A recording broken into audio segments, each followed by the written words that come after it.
Being the latest targets here in the recent most incident that has turned fatal that has come in. The gruesome Kansas shooting there where an Indian immigrant, Srinivas Kuchibotla, who was shot dead. 2 others were wounded in the process when the US Navy veteran on the left of your screens there. That incident has left several in shock, the entire Indian-American community, including several of us here in India, back home as well. People claiming Trump's stance on the immigration, his policy on the immigration ban being the main reason, especially when you had the US Navy veteran, the shooter, saying, "Get out of my country," before he shot down the victim. He was just enjoying his glass of beer to get off from his work stress. He has taken a life, a very lovable soul. I was always concerned, are we doing the right thing of staying in United States of America? The government has to make sure that I can come back to this country at my will to pursue his dreams of me being successful.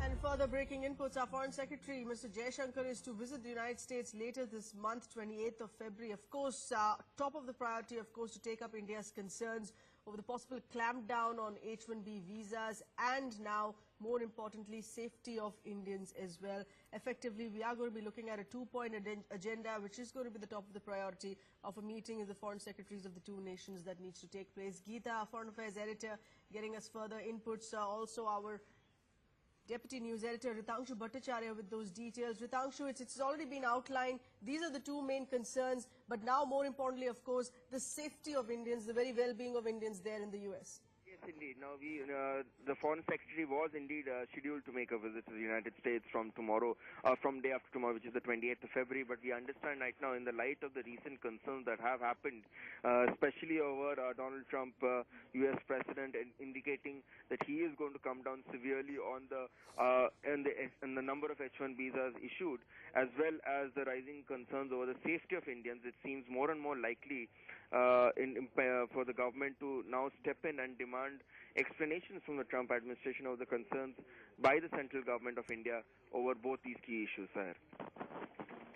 Right, these are going to be the major concerns there now being raised by the government of India. Remember, on this visit, which was originally, of course, essentially largely to address the concern of H-1B visas, to not clamp down on the number of visas of H-1B being issued to Indians, but now more importantly over an incident that has turned tragic and fatal, that being the safety of Indians. And more reactions that have come in on this.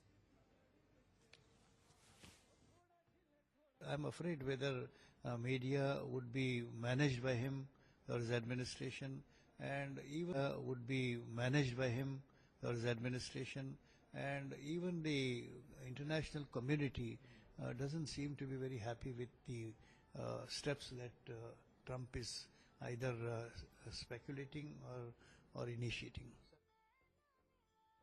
Unfortunately, today America is in the hands of a person who is encouraging this kind of racism. But India is remaining a silent onlooker. This is unfortunate. If the Indian Prime Minister has any access or any friendship with the President of America, he should have reacted on the death of this young Indian techie who was killed for nothing. And more than that, Indian people feel so insecure in America. It is the government of India's responsibility to give confidence to the Indians who are in America.